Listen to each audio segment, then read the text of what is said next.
être dans un couple. Prends un moment pour réfléchir à ce que signifie vraiment être dans un couple. On aime à croire que l'amour, c'est la fusion de deux âmes, chacun pensant d'abord à l'autre, se soutenant, s'apportant ce qu'il y a de meilleur. Dans un monde idéal, chacun s'oublie un peu, fait preuve d'empathie, et trouve son bonheur dans le bonheur de l'autre. Mais la réalité, elle est souvent différente, n'est-ce pas? Dans beaucoup de couples, il y a un déséquilibre. Il y a une personne qui donne tout, qui se sacrifie, qui oublie de se prioriser pour le bien de l'autre. Et puis, il y a celle qui reçoit, qui prend, sans toujours se poser la question de ce que l'autre ressent, de ce dont il a besoin ou de ce qu'il endure. Et ce déséquilibre, il est lourd. Parce que quand l'un ne pense qu'à l'autre, et que l'autre pense d'abord à lui-même, on se retrouve à deux à tourner autour d'une seule personne.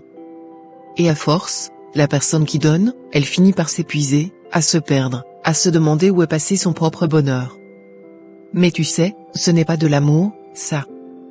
L'amour, c'est aussi se rappeler que chacun a une valeur, que chacun a des besoins. Ce n'est pas un sacrifice aveugle, ni un rapport de dépendance.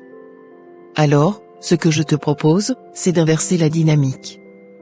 Pense à toi, prends du recul, et rappelle-toi que l'amour est un équilibre, une danse à deux.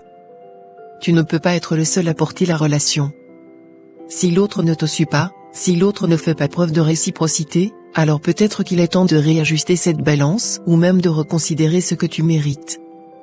Parce que tu mérites quelqu'un qui, comme toi, est prêt à s'oublier parfois, mais qui te rappelle aussi de penser à toi. Tu mérites un amour qui ne te fatigue pas, un amour qui te nourrit et qui te rend plus fort. Alors, ne te perds pas. Aime, mais aime-toi aussi, parce que c'est à partir de là que le vrai amour peut naître.